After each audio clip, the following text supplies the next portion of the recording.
The next property that we would like to discuss is differentiation in time domain. Okay.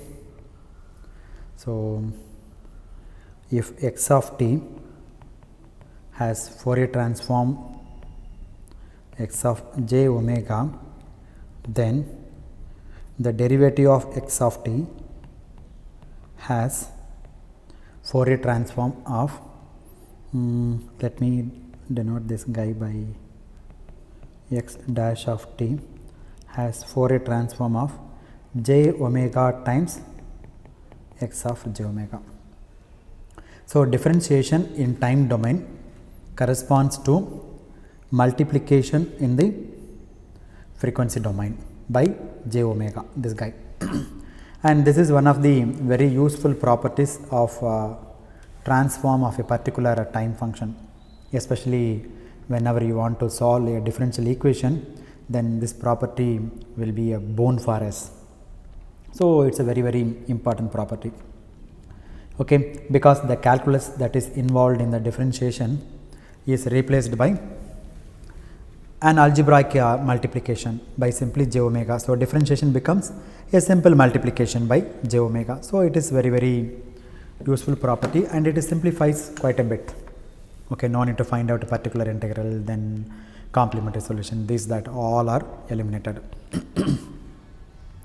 And this is a trend which we will notice as we go along, not only in the Fourier transform, but also we have this kind of properties in Laplace transform also. So, operations involved in calculus like integration and differentiation are converted into multiplication or division by j omega. So, this makes very great convenience as far as working is concerned. So, we will talk more about this a little later. Let us try to prove this property.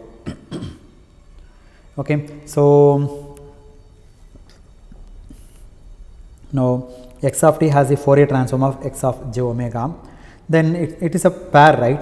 So, you can move from time domain to frequency domain and frequency domain to time domain. So, I can put one more sign also here, reverse.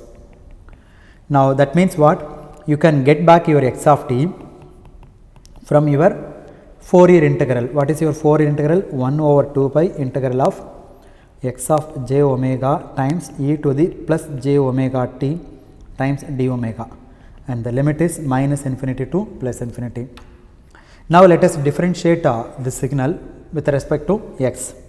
So, dx by dt is equal to d by dt of the whole thing, 1 over 2 pi integral of x of j omega, then e to the j omega t, then d omega. You take this differentiation inside.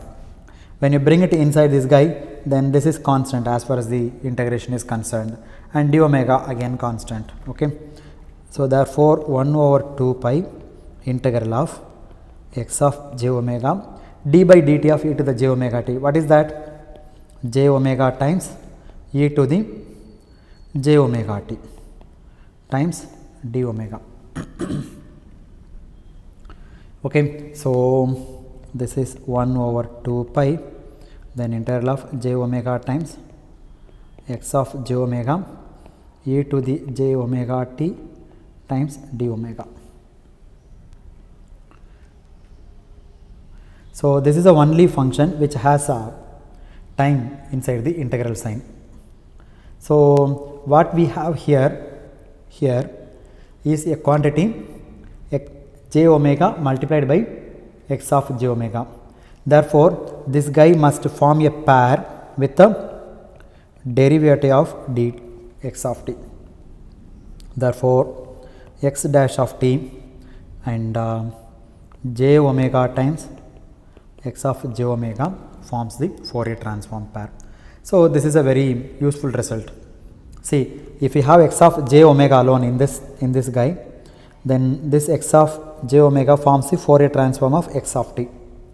Now, here instead of x of j omega, I have an additional term x. See, instead of x of j omega, we have this additional term j omega. Therefore, this whole thing must be the must be the Fourier transform of this guy d by dt of x of t. Therefore, these two guys forms the Fourier transform pair. Now, let us consider an example. We will take our old example like x of t is equal to decaying exponential e to the minus at times u of t, where a is greater than 0 and this is real.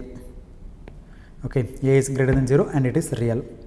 Now, let us work out the Fourier transform of x dash of t.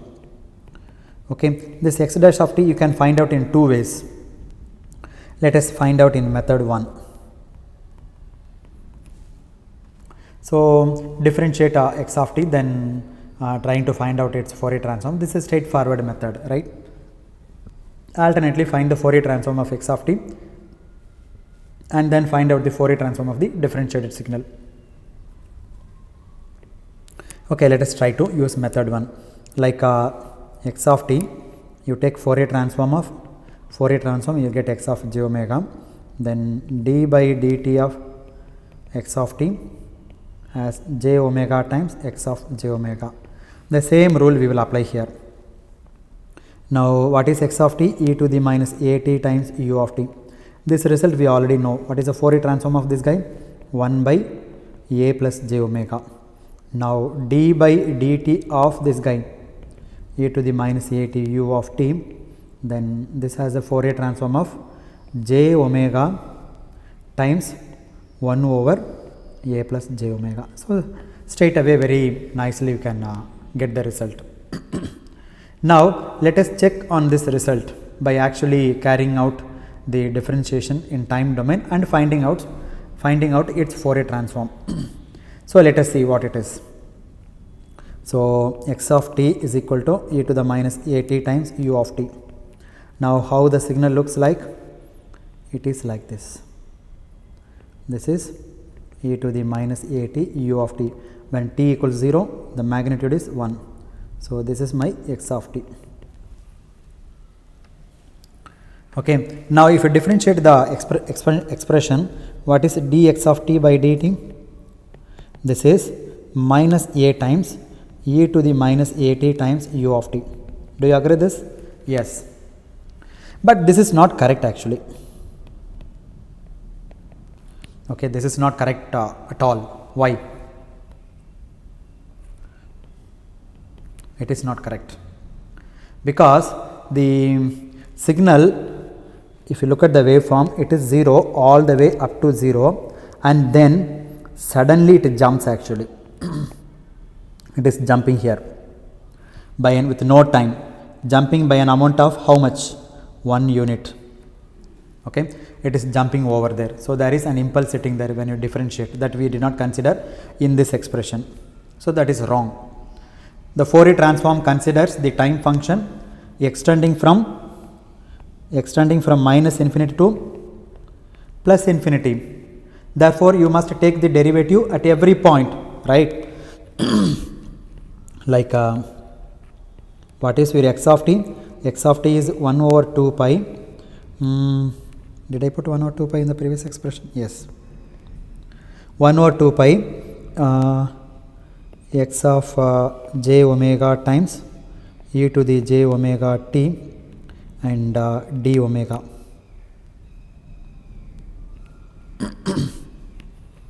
Similarly, x of j omega is equal to x of t times e to the minus j omega t times dt. You recall these two formulas. In this we are considering from minus infinity to plus infinity, right? So, similarly, when you are derivating, you have to take the limit from minus infinity to plus infinity, but we did not consider from minus infinity to 0. So, in this range what happens? It comes 0 and suddenly it increases by 1 unit. So, that means we need to consider that jump also.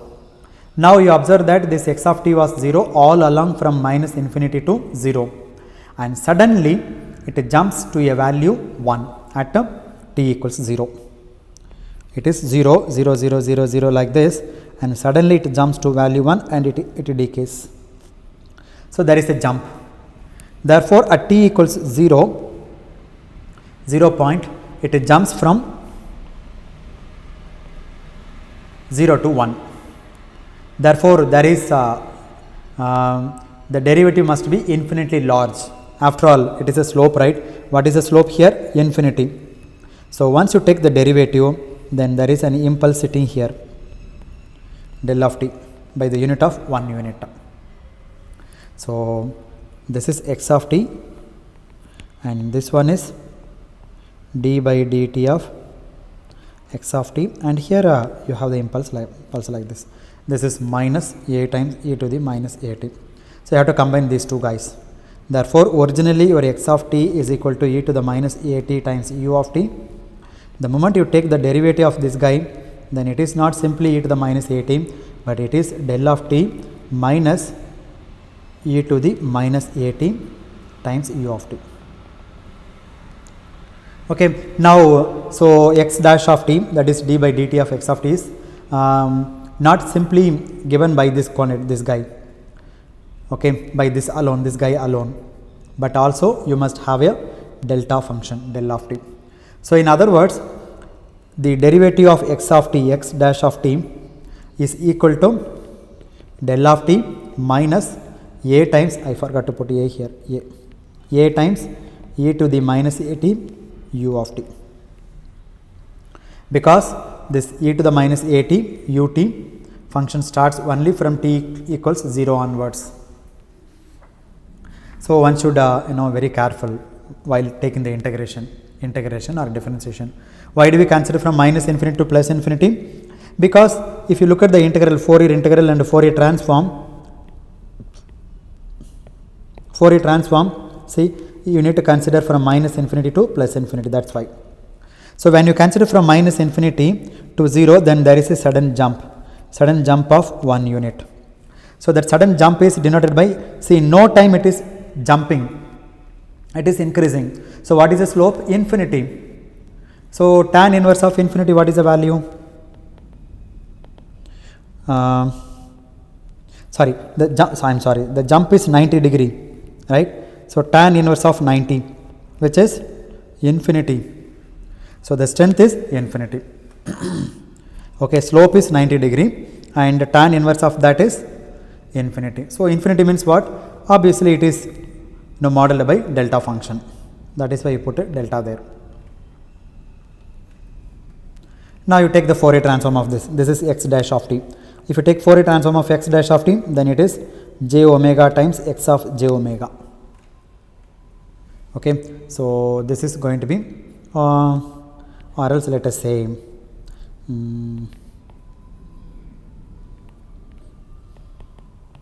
Fourier transform of x dash of t, then it is Fourier transform of this whole guy, del of t minus a times e to the minus at times u of t. Now what is del of t? Fourier transform of del of t? 1 minus a times e to the minus at ut, we know that 1 divided by a plus j omega. If you simplify this, then again it gives to j omega divided by a plus j omega. That's it. It is proved. So the important fact that this example brings up is one thing. When you are taking differentiation, you must also consider the derivatives associated with the jumps, okay, which is shown here, jumps. And secondly, to find the Fourier transform of the differentiated signal, you don't have to carry out the differentiation in time domain. What you do is, you just take the Fourier transform of the given signal and you multiply by j omega, that's all. So this makes, as I pointed out, for a great convenience in manipulation of differentiated signals. So it makes our life very, very simple. Now the next property is integration. In fact, I will not discuss now, maybe I will discuss after a while, but I want to give some important point here. Like if x of t, take Fourier transform, x of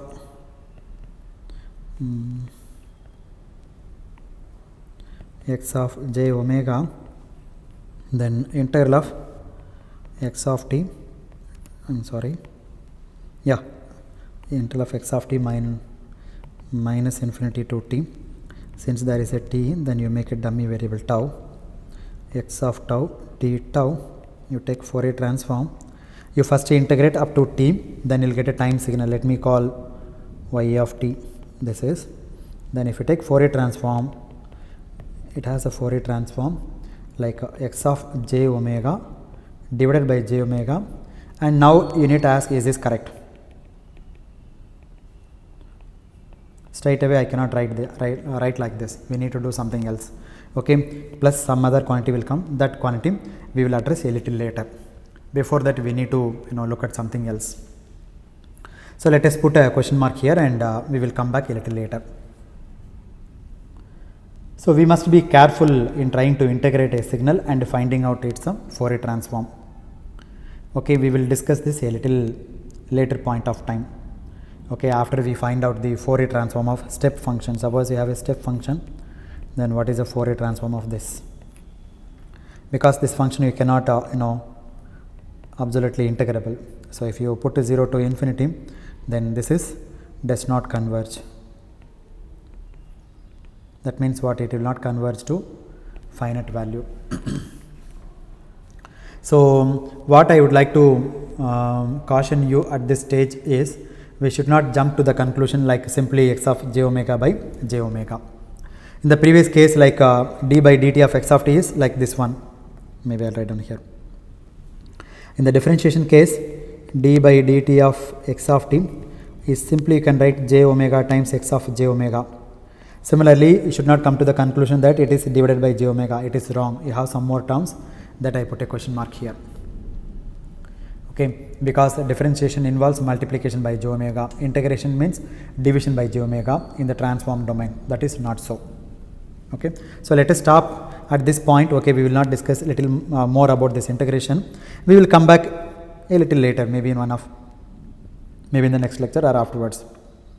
Now the next property is reversed in time reversal.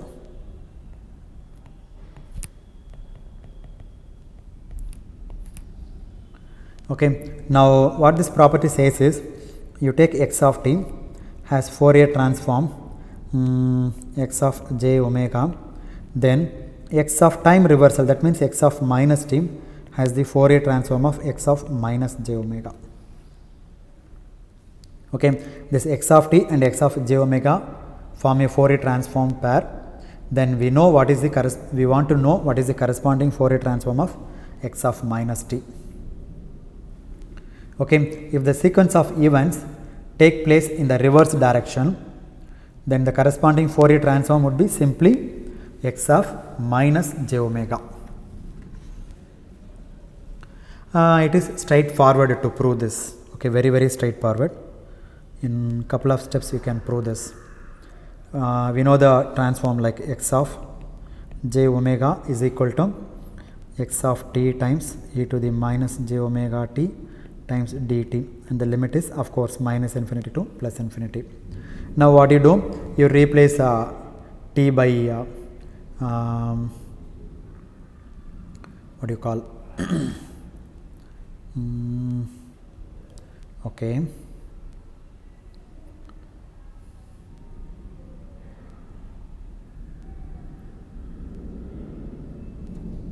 you replace t by minus tau, then what will happen? This is equal to, again the limits will change. When t goes to minus infinity, then tau goes to plus infinity. Then when t goes to plus infinity, tau goes to minus infinity. Right? So integral of plus infinity to minus infinity, dt is equal to minus d tau. X of minus t, then e to the minus j omega minus tau minus d tau. Okay, so you can prove in another way also. Then integral of, you interchange the limit, so you will get minus sign here, minus infinity to plus infinity, x of minus t e to the plus j omega t times minus d tau. This minus and that minus both will cancel each other. So you will get integral of x of minus t then e to the, I put because in the exponent I should have minus, so I introduce minus and I put minus j omega t times d tau. Now if I have positive omega, I would have written x of j omega. Instead of that I have minus omega, therefore it is x of minus j omega. So this is the whole thing is Fourier transform of x of minus j omega. You can prove it in the reverse way also, like instead of taking this, let us find out the Fourier transform of x of minus t. What is the Fourier transform? X of minus t times e to the minus j omega t dt. Aliter, this is aliter. Limit is minus infinity to plus infinity. Now you substitute t minus t is equal to tau, the same thing. Then limit also interchanges, plus infinity to minus infinity, x of t e to the minus j omega minus tau, then this is minus d tau. Now you reverse you bring this minus outside and there is reversal of this limit, it brings one more minus, or else I will write down x of t e to the j omega tau and minus d tau, and this minus and that minus both will get cancelled. So minus infinity to plus infinity x of t, and this exponent I want to write in the form of minus j omega tau, therefore e to the minus j minus omega tau d tau. Now what is this? This one is x of minus j omega. What is there on the left hand side? Fourier transform of x of minus t. Therefore Fourier transform of x of minus t is equal to x of minus j omega. That's it. Proved. So the difference between the defining relationship for the Fourier transform of x of t and this guy, okay, this is instead of plus omega we have negative omega. So we got x of minus j omega, because of that we got x of minus j omega. Now what is the further significance of x of minus j omega? For real signal x of t, if x of t is real, then what will happen? Here x of j omega is also its complex conjugate, therefore x of j omega, it's also very easy to prove, okay, x of j omega whole complex conjugate, okay, for real signals x of t. That means whenever you substitute a real value of time function, then it turns out that x of minus j omega equals x of j omega conjugate. This conjugate is coming. It's very easy to prove, like x of j omega is equal to x of t e to the minus j omega t and dt. Now now what you do? Replace take conjugate on both sides. Conjugate on both sides, then x conjugate of j omega is equal to integral of x of t e to the minus j omega t and dt whole conjugate. You bring the conjugate inside, x conjugate of t e to the, if you take conjugate of e to the minus j omega t, it becomes e to the plus j omega t and dt. For real signal, what we said, x of x conjugate of t is equal to x of t for real signal, and this one I can write e to the minus j omega minus omega times t. So what is this? This is the x of minus j omega. Why is it minus j omega? Because there is a negative sign here. That negative sign is appearing here, appears. Therefore in the left hand side you have x conjugate of j omega, in the right hand side you have x of minus j omega. That's it. That means the angle will be reversed, okay, but the magnitude will remain the same. So this magnitude and that magnitude both are same, but the angle will be reversed. So for real signal, x of j omega whole conjugate, this would be equal to x of x of minus j omega, okay. So for real signal, that means what? x of minus j omega is equal to x conjugate of j omega. That's it.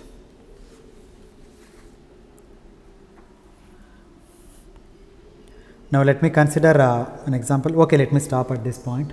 So we will continue from this in the next lecture.